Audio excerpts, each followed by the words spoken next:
Hello, I'm the Professor, and for another week of the Nerds Amalgamated podcast, I've got Bucky and the DJ here. Woo! Hey. We're going to continue on with our format twist from last week, where we'll start off talking about the latest news and then go on with a discussion about the games we've been playing. So our first topic tonight is from the DJ about people hiring coaches for Fortnite. Oh, it's a thing. It's a thing, apparently. So, as the professor said, that parents are now hiring coaches to play Fortnite. The rate, it goes from $15 to $20 per hour and $50 for 3 to 4 hours worth of coaching. And the process is simple. Just find a coach on social media or through contracting sites like Gamer Sensei and Blevins. I feel like there's going to be a lot of con artists out there. Because we don't have a coaching accreditation thing for eSports yet. Actually, I challenge you on that.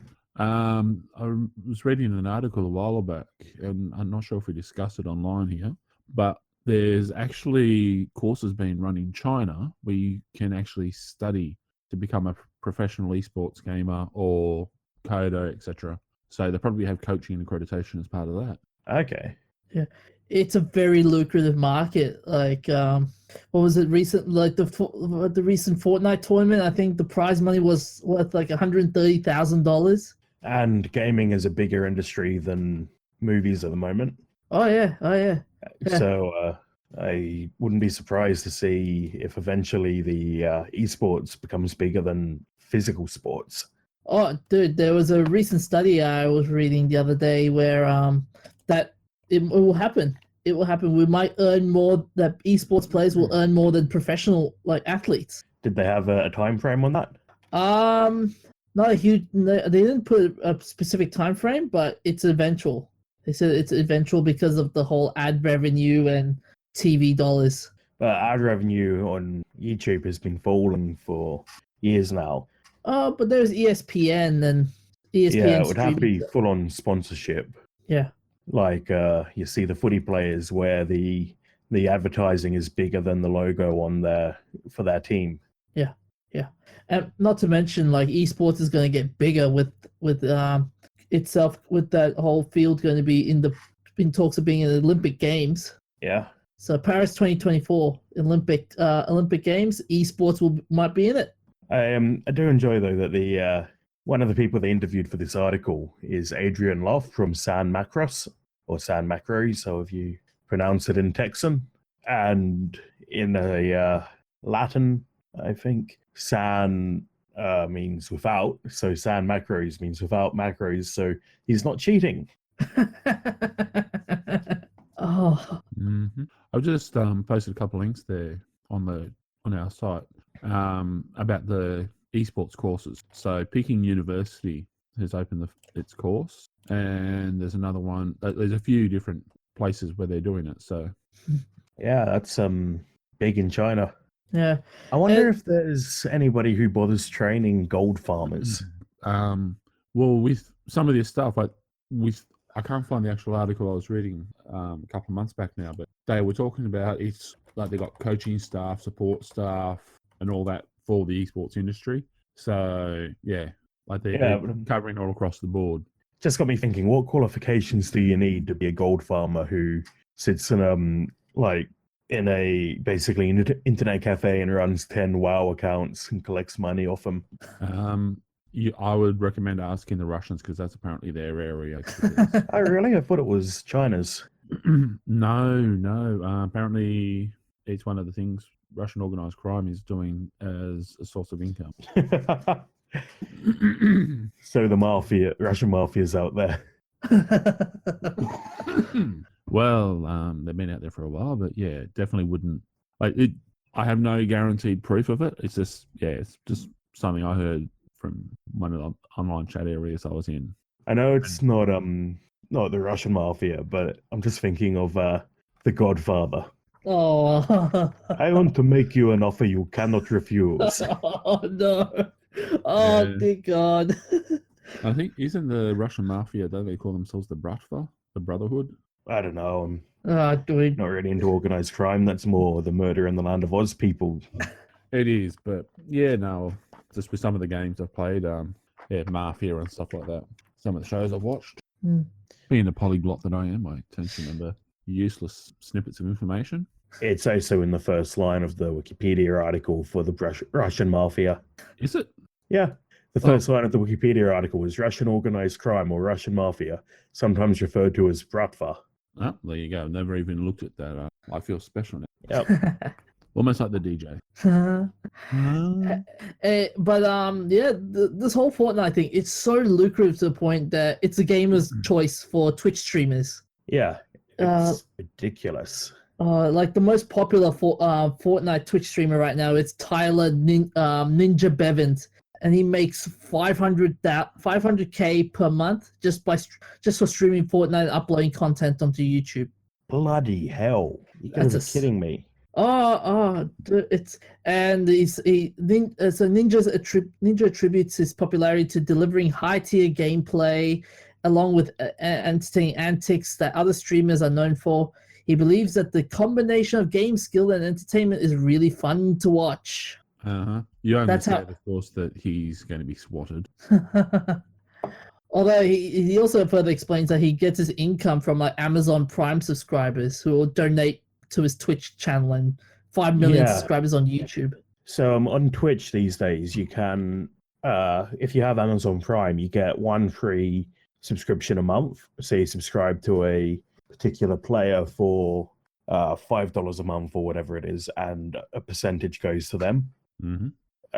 There's also, I think they're called bits, where you can donate 20 cents at a time or something as a way to boost your chat messages to the top of the list for the streamer to see.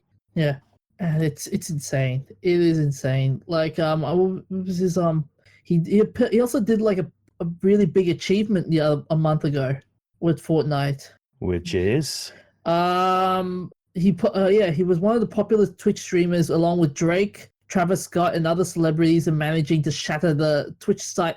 This Twitch. Are you reading from an article again? No, this is from. Oh, this is basically. I'm just looking at something here, and they broke the record. Basically, he broke a record. For what? What record? Number of Twitch streamers watching a Fortnite game. Okay, and how many did he get? 650,000 viewers tuning in. Not bad, especially considering it's a live format. Yeah. Yeah. Well, that's amazing, though. Imagine just having a Twitch stream, just having all these celebrities on one Twitch screen.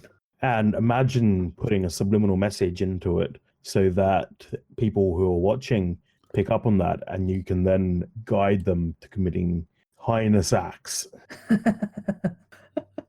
So kind of like Jedi mind tricks, huh? Much older than that.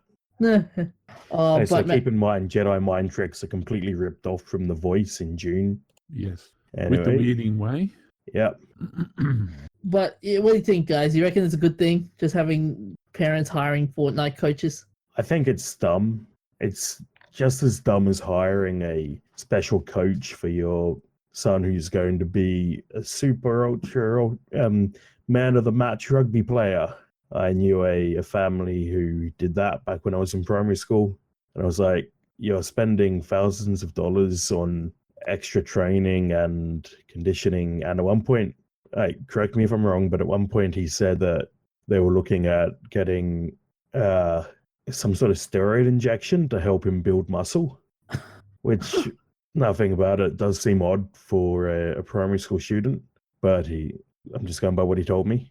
I've heard of some of the guys when I was playing football when I was younger who used to, they were getting steroids and so forth. Like legit steroids? Pardon? Legit steroids? Or Yeah. It's a lot more common in America where they got the college scholarships and all that sort of stuff. they start giving them steroids when they're younger to build them up in size and so forth. But Yeah, I think it's just as dumb doing that as it is to hire a Fortnite coach, unless there's some real potential that you can find. But without the training, he's not going to exhibit his full potential. Mm, That's the argument they'll come up with. yeah, It's a double-edged sword at this stage, isn't it? No. If you've got the money and you want to spend it on that, then by all means, go ahead, because it's giving somebody a job. If you're not seeing the results you're expecting, then maybe that coach isn't suitable and you might need to go on with someone else. Or maybe you just need to look at the kid and go, you're not really going to be professional. Sorry. I see that. Yeah, I see that. Personally, I agree with you there. I would be getting those light boards where they do it with the Formula 1 drivers and the V8 supercar drivers and all that. And they have a board and it's got the lights on a panel and it randomly flicks up and you got to touch it before it moves. So that improves your reaction speed and coordination. ah, yes. That's actually being developed scientifically to help improve their performance. And Reminds me of a game I played once. It was made by the YouTuber Nerdcubed called Systems Nominal, where you have on your screen a display of a keyboard without letters, and a key will flash red, and you have to hit the corresponding key in a couple of seconds before it, otherwise you'll lose a life. Yeah. Well, this training was done and it's actually been shown that it improves the reaction times and all that. And for a game like Fortnite, one of your things is your reaction speed as well as your coordination, etc. So, just one question though. Drake, I just noticed this is actually the Drake that's the singer. Yeah, the Drake. You realise he's the Nickelback of the rap world, don't you? Sounds like he's right up DJ's alley. Does he have those dreamy eyes? Oh no! Let's not go. Now, there. what's going on with the idiot with the weird dreadlocks? That's I think that's Travis Scott. Or is it that guy who died a few weeks ago? Tentacion. Temptation? Yeah. No, that's not him. No, that's Travis Scott. Okay, he like a bit of. I'm sorry. Must be bad when a rapper gets called a dweeb by it. That's just brilliant. That's just brilliant. Yeah. I'm sorry if I'm insulting anyone listening to this. Actually, I'm not. I feel like we should move it along before someone starts taking a hit out on Bucky. Why do you take a hit out on me? I just had to look like a dweeb. Truth hurts, but so what? Yep. Mm-hmm. Anyway, our next topic tonight is one that will be, I must warn you, if you are a fan of antique computers, the following content may be distressing. The Australian Computer Museum Society has a warehouse in Sydney that's about to be bulldozed because the owner of the warehouse has sold it off to some property developer and they can't find anywhere to get their artifacts to before, like, that they can afford before the bulldozers come. Okay. Oh, that's gonna suck. Yeah, there's a great video. I'll post it on the Facebook page after we record by Dave from the YouTube channel Evillllll, where he does a tour of the warehouse, and they've got stuff like the original engineering diagrams for PDP-11s. This is disgraceful. Yeah, The university, one of the universities could help, but even the Sydney Museum should be able to help out with some of this. apparently the government-funded museums can't give them any space because I suppose they're overcrowded themselves. Yeah, no, I reckon they should be able to organise something. They've got connections where they could pull in favours. Even the universities, even like just if they could get hold of containers, they could have some containers to put the stuff into just for temporary while they're organising it. Yeah. Anyway, they've opened up the warehouse and are basically having a giant garage sale. Come and pick up whatever you want for free. Yeah. So where is this again? Sydney, So- in the suburb Evillllll. So that's the reason why you're asking about a what's the name? Borrowing a truck. Yes, I need a fleet of trucks. I've got to save the museum. You just want it for your own club. Not at all. So they keep saying, I'm sure everyone who goes to pick stuff up says the same thing. Yeah, I'll give it back one day. I'm leave it- only. I'll leave it to you in my will. Yeah. Oh, that would. But couldn't they? So yeah, we could. How about this? How about we make a petition to get ask the universities to help this museum? I guess it's probably getting a bit late now, though. It's only a couple of days until the deadline. Close on 10th of August. Yeah. But what type of computer? So what other computers are they holding? Oh, everything. They got They've stuff got from, stuff that's only 10 years old, all the way back to stuff the size of a fridge. they got stuff from the 1940s, which would be components of a building size computer system. Yeah. That computer that's from the 40s is a EAI computer. Just checking. Yeah, this one is, the old movies you see with the flashing lights and all of that. This thing's literally the size of a cabinet. Yeah. With I'm a looking at desk on the front. some of this stuff up in the article at the moment. Yeah, I had friends a guy I used to work with who did his apprenticeship looking at all this sort of stuff back in the day. So he's just retired recently, a few years ago now, but yeah, he did his apprenticeship with analog computers with valves, all sorts of as part of communications network. That's pretty amazing. So he lived through the dawn of computer network and helped shape it. I applied for a job at an IT shop a while back that had a collection of retro stuff on the shelf, including antique valves that they mounted in a nice wooden holder. Those things are worth a ton of cash if you get them in condition. Yeah, and have the storage space to keep one. Yeah. Because the valves themselves are the size of like a burrito. Biggest valve I've ever seen for any device was actually out of a radio, and it was the size of a 3-liter thirst tanker, which was a Coke bottle. And so it's like a massive, great big thing.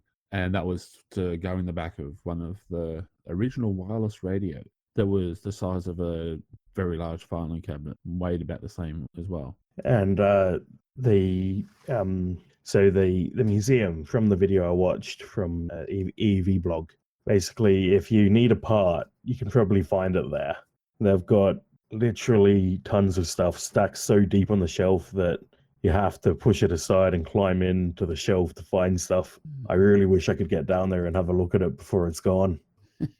I can imagine the professor now just going to the car as soon as this episode ends, just going to the car and just madly driving into Sydney. I'm already up to like stage 5 of the stages of grief. If only I was still working in the same transport industry office I was in before, I probably could have organised a truck to pick up a lot of stuff. Yeah, gonna But be then your mum would be wanting to kill me. Just a second. Yeah, you're right. I know my mum doesn't want me bringing in any more computer parts. How would she feel if you had 2 semis turn up at the front door?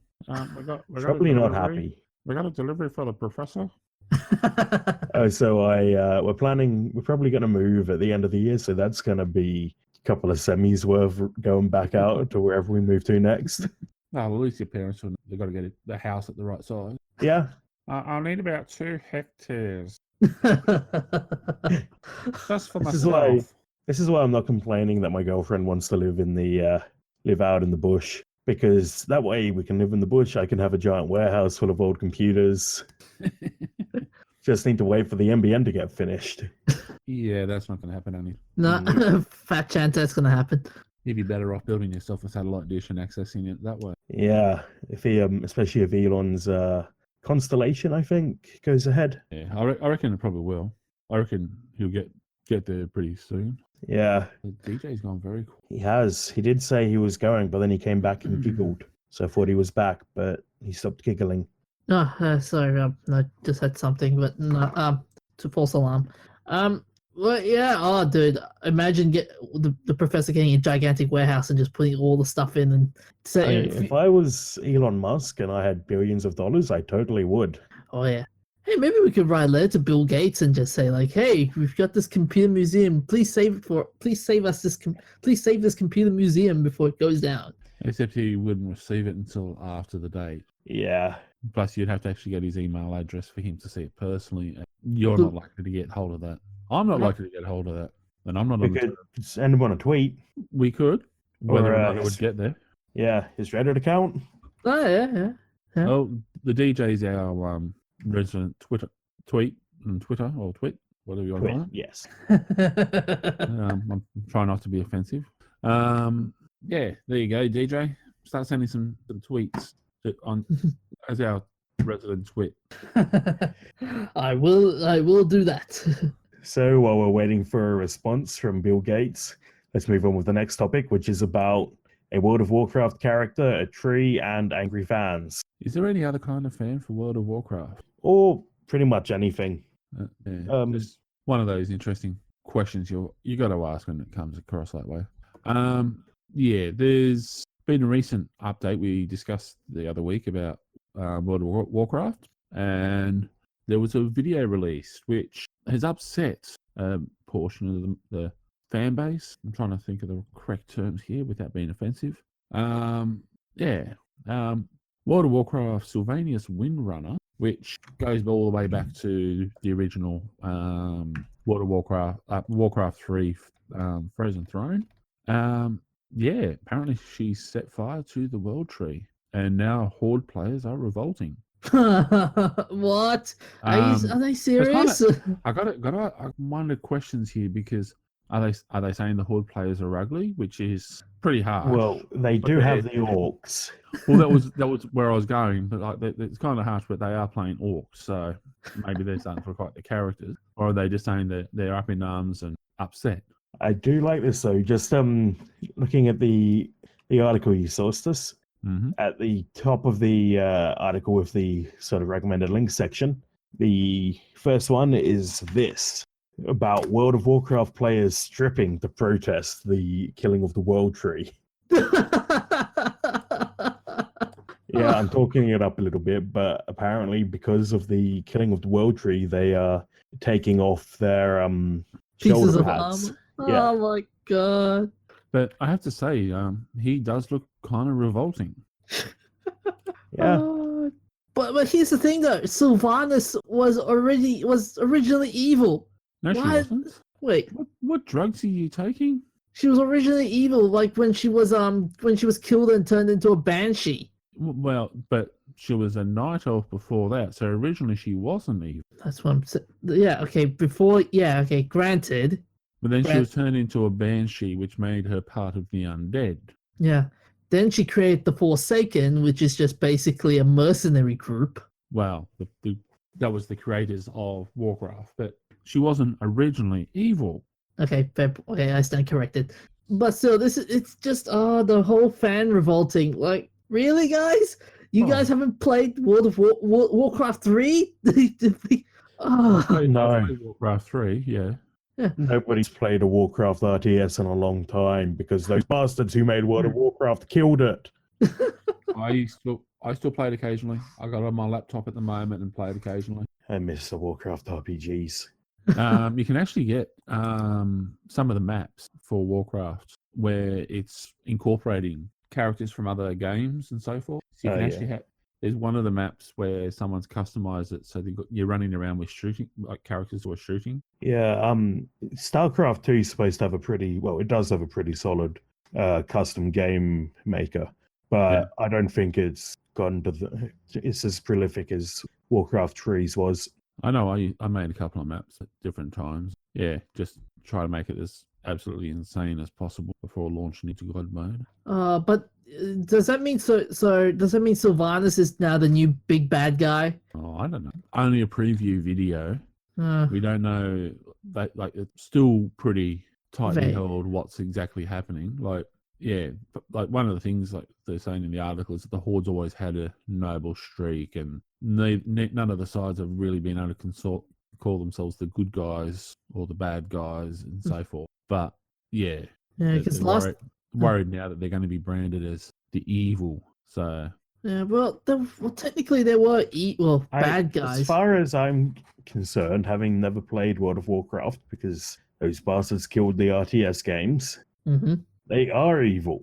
Yeah, they were and evil. I play the RTS games, so they're evil because been a while, but I don't recall them being that sympathetic in the RTS games. Yeah, I've just been reading up on the lore on various sites, and they're all saying that the orcs have done all this and that after the Lich King has fallen, so blah blah blah.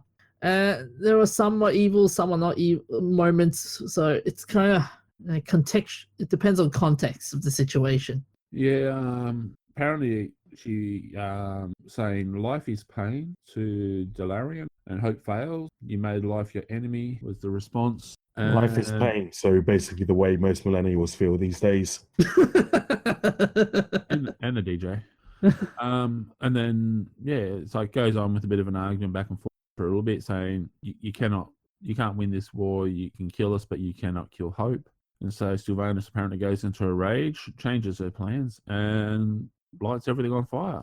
When there's a lot of people who are concerned that it's going to go the same as Grosh Hellscream, who has since become a raid boss that you have to defeat. Well, if people were this upset about the burning of a tree, why didn't they just take a leaf out of Greenpeace's book and chain themselves to it? Okay, well, you did play the real-time strategy, so you understand the size of the world tree. Yeah, I do get that. I'm being sarcastic.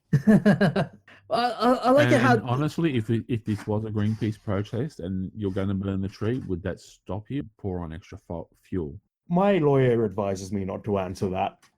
Yeah, just as I thought. We'll take that as an unconfirmed yes. Although, mind you, I like how the Horde players are now revolting. This just reminds me of Marvel when they say Captain America was evil, and they all go like, "Oh, Marvel! Oh, you betrayed me, Marvel!"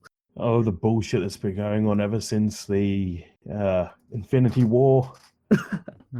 Everyone's like, Thanos was innocent. Thanos didn't do nothing. Yeah, it's actually a subreddit that I ended up blocking because I tend to view Reddit by all, and I ended up just blocking it outright because I was sick of bloody seeing Thanos did nothing wrong.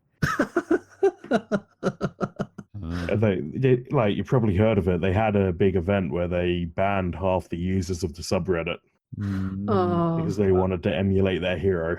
Yeah, no, I haven't heard that because they're talking about Marvel, so probably wouldn't notice it anyway. That's going to be funny, man. Imagine having all these, like, Sylvanas did nothing wrong.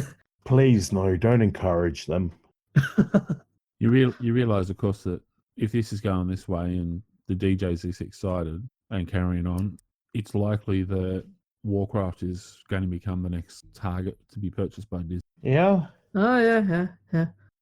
That would be interesting. A Disney-owned Blizzard. Well, they got who actually made the Warcraft movie? I think it was 20th Century Fox. I think it was. I thought it was Sony. Right. Let's fact check that. Legendary Pictures, Universal Pictures. It was distributed by Universal. The production company was Legendary Pictures. And completely wasted Duncan Jones. It's nothing like all of his best movies. We can if this goes the way that Marvel's gone, then we can see Disney buying Blizzard. Yeah, and increasing their working towards their world-rolling media conglomerate and leading us into a further cyberpunk future. Well, I was reading somewhere the other day that apparently they're already looking at they're more powerful than most of the US government, many of the other governments in the world. Wouldn't surprise me. I mean, they basically run their own town as well. Yeah. Oh, no, they got multiple towns. You got Disneyland, Disney World, Euro Disney. Yeah, but outside Disney, whichever one is in Florida, they have a town where the whole government has basically been lobbied so hard by Disney that it's a Disney-controlled town. Yeah, but when what I was saying though, like with Disneyland and that, it's already the size of a lot of the counties. Yeah. In America. Pardon me.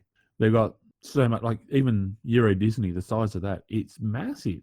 They've got people who live and work in some of those some of the Disneyland places, and they don't leave for a year or two at a time. Like being on a submarine. Yeah, but with more fun and less smelly. And a whole lot less gay jokes. Well, I don't know. I won't go there. We won't discuss that part of things. We'll probably get in trouble. Yeah. Mm-hmm. But you got to admit that. Actually, I bet those costumes are pretty smelly, speaking of smells. Well, no, they launder those. It's only worn for so many hours and then it's actually put through a laundry process. Apparently, Okay. they've got their own special dry cleaners and laundry service on site because they got like Disneyland's got all the motels all the different themes. Yep. So for all the linen and all that, they actually have a truck that comes around and picks up all the linen and takes it back to a central laundry and washes it all and so forth. But they also have like dry cleaning services and laundry services available for staff and guests. So yeah, Makes sense. because of the bacteria that grows in all the foam and whatever, and the cost Yeah. of producing those things, they keep them clean as a preventative maintenance. And imagine, like, the cruise ship gastro outbreaks. Yeah. Imagine that in Disney. Well, good old Walt was a futurist, so he pushed for a lot of technological advances that put Disney ahead of its time in so many ways. I love reading about Epcot, like the actual town Epcot, Mm-hmm. which never really was going to work, but it's this crazy retro futuristic view of how everything was going to be automated. Yep. But yeah, I'm still just looking at some of the artwork here for the burning of the world tree. And I'm loving it. Don't say that too loud, you'll piss off the fans. It's winter here, so I'm looking at it, I'm thinking it's a fire. Just needs Campfires some- burning, campfires burning, draw nearer, draw nearer. I'm just looking for the marshmallows on the sticks to put into the fire, you know. Marshmallows on melted marshmallows on a stick and hot chocolate. Oh, that's good. Oh, that's good. It's a good feeling. And if that upsets the fans, well, I'm sorry. I saw an opportunity and I took it. You're the horde. This is what you're supposed to do. All right, so let's move on to our game discussions. What have you been playing this week, Bucky? I have been playing Guns of Icarus. The new one we picked up for free last week. That's it, off of Humble Bundle. Ooh. What do you think? Should we have a Nerds Amalgamated gaming session sometime? Oh, definitely. Oh. Even if it's not with this, but yeah, no. The steampunk theme, floating around in an airship, battling pirates and other players and so forth is good. I'm loving being an engineer and getting to shoot guns while floating around in the sky. How's your aim? Depending on the gun, they got like they call it the Gatling gun, which is the machine gun, and that generally seems to have better aim and range. And then they got different guns, and yeah, one of them's like a cannon, and so you got to really pay attention to the range and the fall of the shot and stuff like that.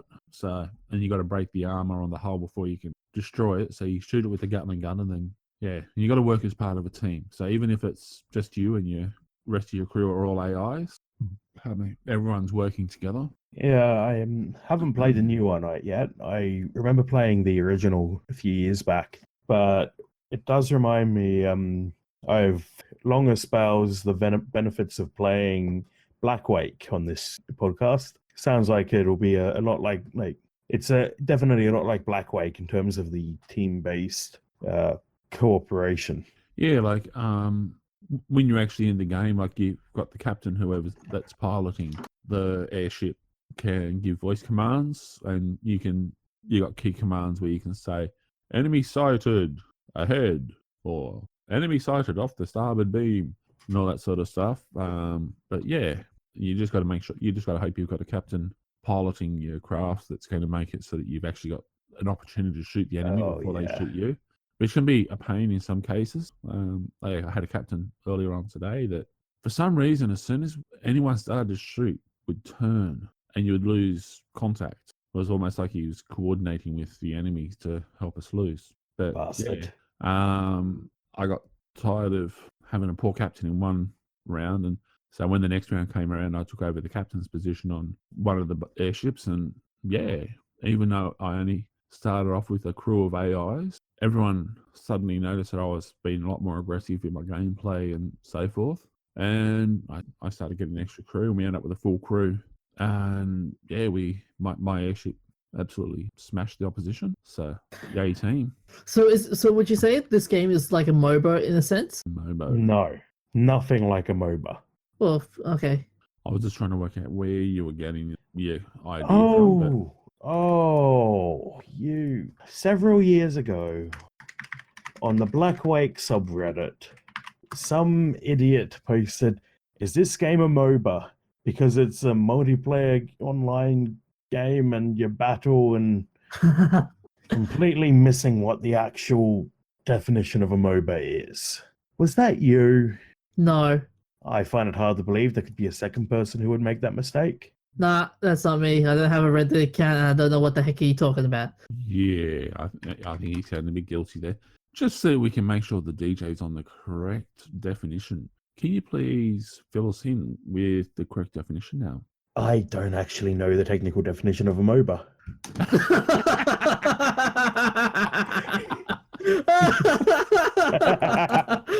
he just froze for a second. He just froze.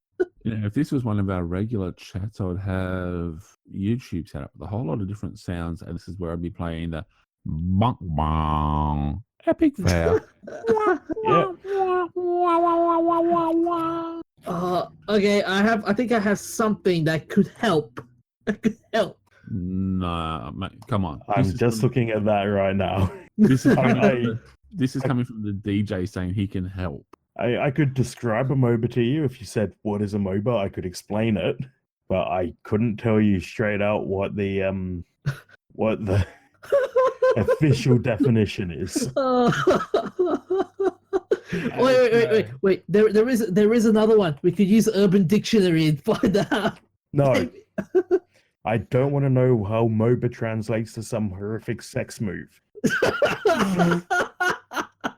That's what I was worried about the first time with something else. Okay, well that just looks like the League of Legends and Heroes of New Earth map. Yeah, it's well, that's the archetypal MOBA map. For reference, the DJ's just posted a link to the Wikipedia article for MOBA, which has as its thumbnail a abstract drawing of a MOBA map with the 3 lanes and the jungle areas. And Wikipedia, just as a summary of what Wikipedia says, as a technical definition, it's a subgenre of strategy. Well, player controls a single character in a team who competes against another team of players. The objective is to destroy the opposing team's main structure with the assistance of computer-controlled units that march along set paths. Yeah, well, no, you're not marching along set paths. You have a map area, so it's more like a battle. Oh no, royale. the NPCs are on set paths. The mobs. Yeah, in Guns of Icarus. It's more like a battle arena in terms of Black Hawk, like Battlefield and all that sort of stuff, because you just have a general map area where you can fly around. You have scenery that you can bump into, but there's no set path that you have to follow. It's just there's a map area with boundaries and so forth. Your AIs will just pursue certain actions as they're supposed to, but it's not, you're not destroying any assets other than the airship, and it's like with what I've played so far. It's basically like you battle the pirates or you battle other players, and the first team to get to 5 wins is the winner. So you have to destroy 5 airships to get the victory. Okay. Nice. So it's not get all the way through and destroy the base, just kills. Yeah. So battle royale rather than battle arena. Although you respawn, so it's not really a battle royale either. Yeah, that's another bonus. So yeah, no, I think it's not a MOBA. The closer definition would be more like arena shooter, I think, is one of the categories. More to the deathmatch with Battlefield and so forth. Yeah. Because you go out, you kill or die, and then respawn and come back out and do it again and again and again until the score's reached that victory declared. So yeah. Anyway, the next game is my suggestion. I've been playing it's on my mind now. I've been playing Gloomhaven. Oh, nice. Gloomhaven is a cooperative board game. It's basically a cooperative turn-based strategy game. Turn-based RPG game. Each player gets a character and gets a randomly drawn end goal. So my character's end goal is to earn 200 coins and have 200 coins in his possession. Then your character gets retired and you generate a new character. But at the same time, as you retire, you unlock new characters, so there's always new content coming into play. And you've got a giant world map where, as you play, you unlock stickers to put on the map, and it'll mark new places you can go to visit. Then you go to that place, do the local quest, and can either it's got morality choices, random events, deciding whether to support the evil zombie making lunatics or kill them. All of the sort of classic RPG stuff. Cool. I like that idea. Oh yeah, yeah, That's fun. yeah. Yeah, I've been playing it for quite a few months now. My group gets together once a fortnight to play a mission. It takes us about 2.5, 3 hours to do a mission usually, and also to do all of the sort of the housekeeping stuff, the random events, and all of that stuff. I'm just looking at it. Looks cool in terms of it's a card and tile based game. Yeah, so you have basically a hex grid laid out according to the guide you have in the manual for that particular level you're doing. I think there's 95 levels off the top of my head, and a random level generator you can use. Okay. But there'll be a reference map in the manual which will tell you what tiles to lay out, what monsters to put where, what loot you need, and all of that. And then you play through it with your characters. Sounds kind of similar to there's a new 40k game I saw an advert for just probably about a month ago now, where it's turn-based strategy, and you got to go through and you play as Space Marine, Hippie Guard, or any of the hordes of non-humans or evil doers. And you're on board spaceship, so you have different areas. You can set traps in, and you have to be aware of traps as through to try and retake ships or retake cities. So it looks interesting. Nice. So have to check that one out. It sounds really good. Huh. I'll have to try and find a link for it for you. Yeah. It's been a while since I last played a board game, mind you. What was my last game? Scrabble. That was my last board game. And I've never touched. Yeah, I'm serious, man. Like that was my last board game. I've never touched a board game ever after that. You disgrace me.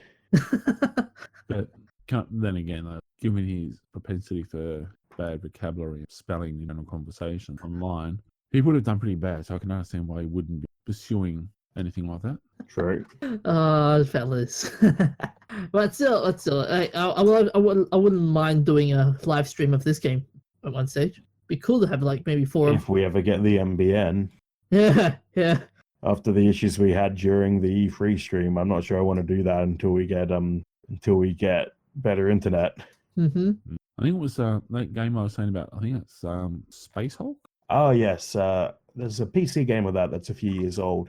Yeah, that's the one I was talking about. Like, yeah, for 40k, when I start playing that, I tend to want to go for the epic monster battles with 40,000 points aside, massive armies which take a couple of days to get through. So yeah, and it's too expensive to buy that many characters these days. Oh man, it costs a lot of money just to even get like a painting equipment for these guys. Well, I used to have a few squads at Sisters of Battle, and yeah, like that cost me. Like by the time I bought, that's what I had: 4 squads plus the elite chapter squad, and then I had a rabble of peasants following an inquisitor. I think that cost me 615 years ago. So yeah, that was just buying them the paints. It was a lot of fun. I also had 2 tanks. Wow, that must have been a lot of coin just to get those tanks. Well, that's what I'm saying. Like, it cost me like $600 and something or $750. I can't remember now. It was a while back.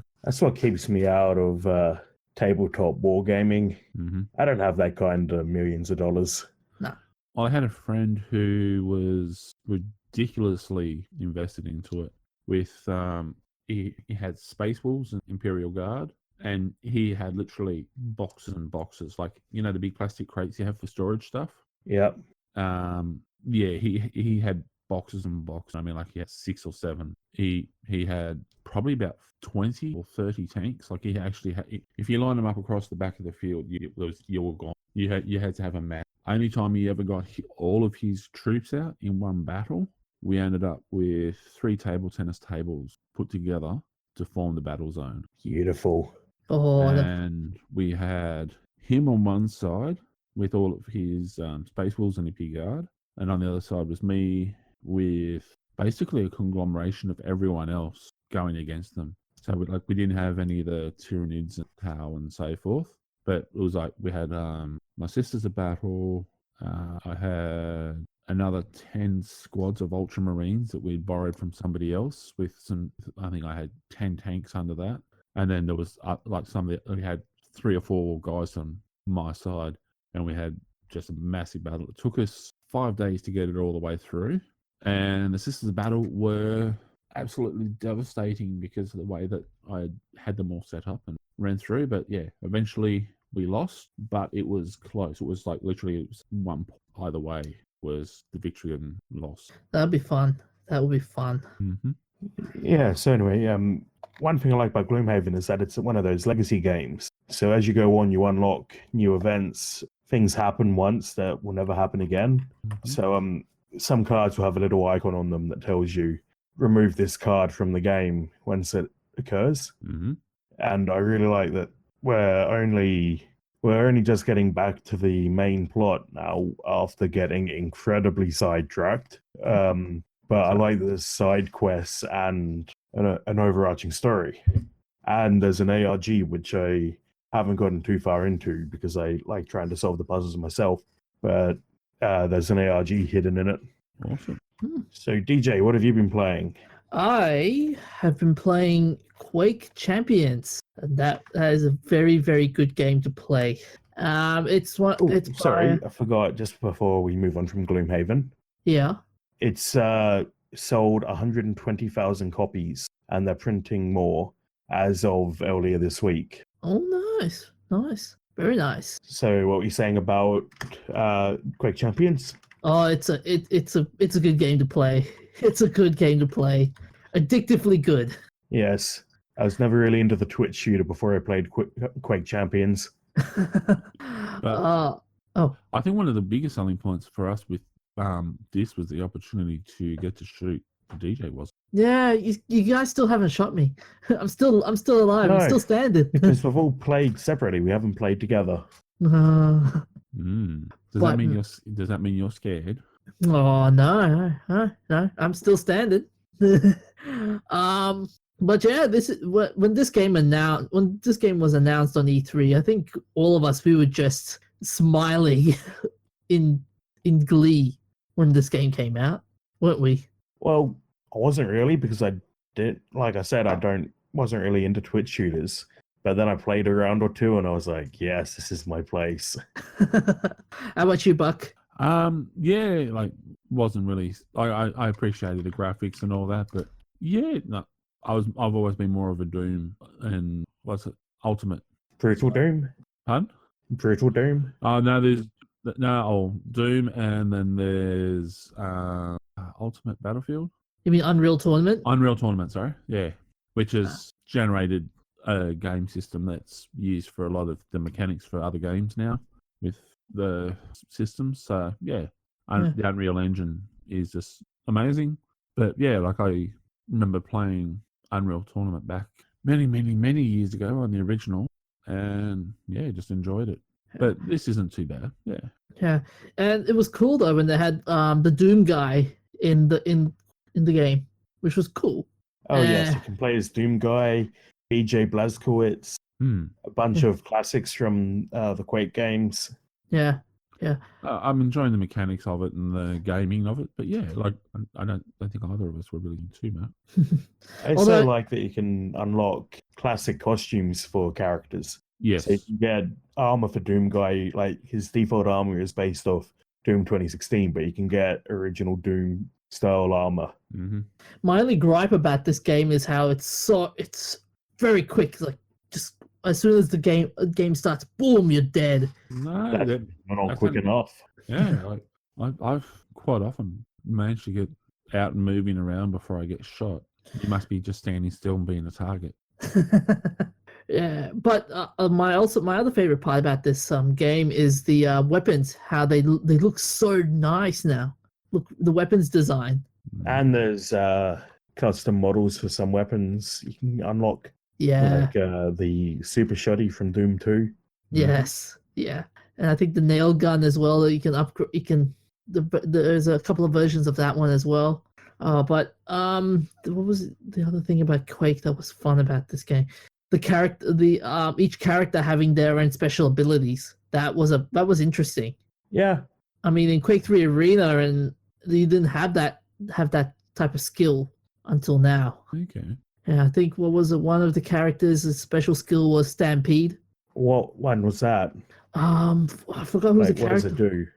It's just like a bull rush. You just charge in. yes. Yeah, you just charge in. Oh, I like yeah. Doom Guy's special. The He berserker. gets berserk. Yeah. Tears people apart with his fist. There was another one. I think Sorlag. I think that's his character. The acid spit. Yep. But there are a lot. They're interesting. Like, and they also the other interesting part about this game was the loot boxes in Quake Champions. But the bright side to that one is it's not experience, not pay to experience kind of loot boxes. Yeah. Yeah. It's definitely possible to unlock everything in game. I did purchase the unlock pack though because I got the game for free during the promotion. I think we all did.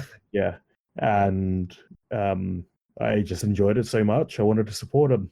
Yeah, there are other. And it's the sort of thing I feel comfortable supporting them for, rather than supporting them for just random cosmetics or anything like that. Yeah. Mm-hmm.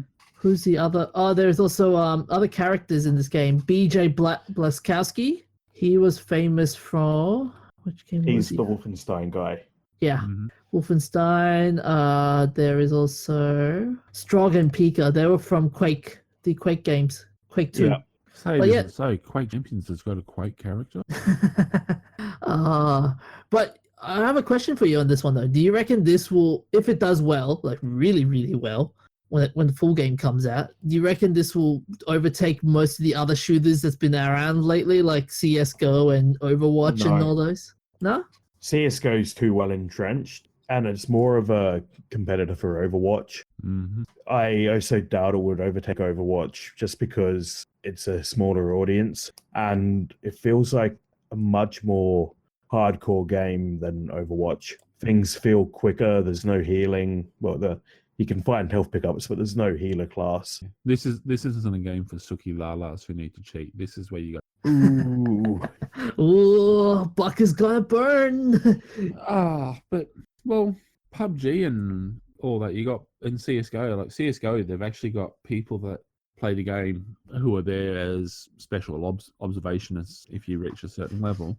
Then they have people who are employed that go through and kick you out. And was it PUBG or who was it the other day? Kicked 1,100 accounts. It was Rainbow Six. Rainbow Six. Like, I'm sorry, but if you got to cheat to play the game, then just pack up and go home. Like everyone else is playing there and developing themselves fairly. Either put in the time or just go do something else. If you're a Suki Lala, Yep. Cheaters are losers. cheaters are. Here. Yeah, I'll drink to that. Heard people arguing that the reason cheaters seem to be so commonly Chinese is because China has a very win at all cost mentality. Well, I just don't see that if there's no challenge at all, because especially if you end up in a match with other players who are cheating, who wins when you both have God mode? The person you bought the cheat code off of. Yep. Mm-hmm. As we've said before with this sort of thing, they should just have.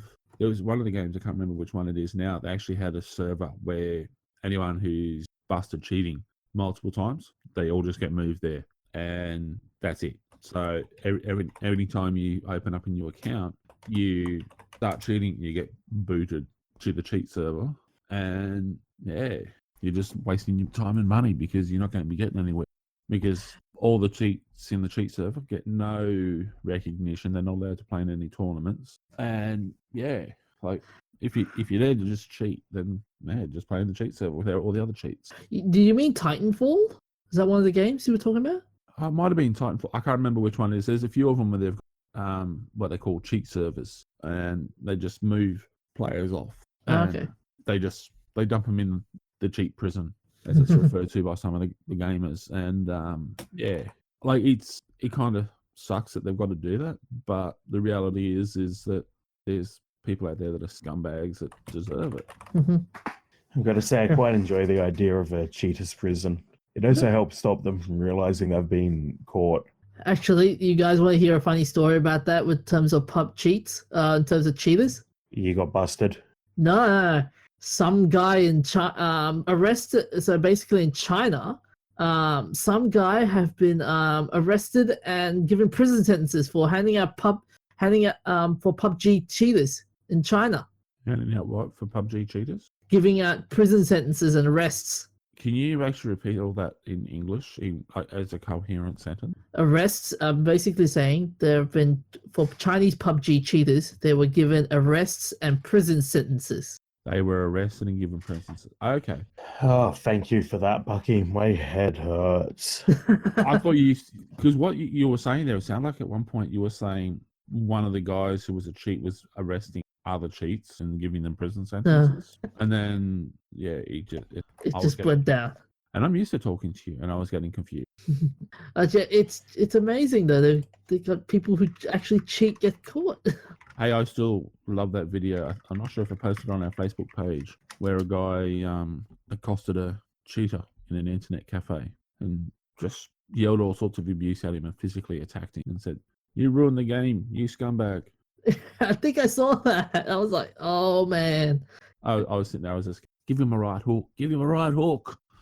Not that we condone violence, but you get those animals out there that you just want to hurt. Like the DJ? No, I said animals. He's not animal, he's mineral. True. Oh man. So we got anything else? No, Do that's we have all of our anything topics, else? but you're not hosting, so shut up. Anyway, that's all we have for this week. We will try to rein the DJ back under control. Check out our website, our Facebook page, leave us a comment, send us an email. What's our email address, DJ? nerds.amalgamated@gmail.com. Send a tweet to our twit. What's our Twitter account? At namalgamated. Check out our merch and check out the other That's Not Canon people. We mentioned Murder in the Land of Oz earlier, a podcast about people getting killed in Australia. Mm-hmm. And they do a lot of research on the topic too. It's quite interesting. Yeah. Or Floof and Papa, if you want to just listen about dogs. And who doesn't? Four-legged humans, as we call them in my house. So that's all, and we'll see you next week. See you guys. Take care.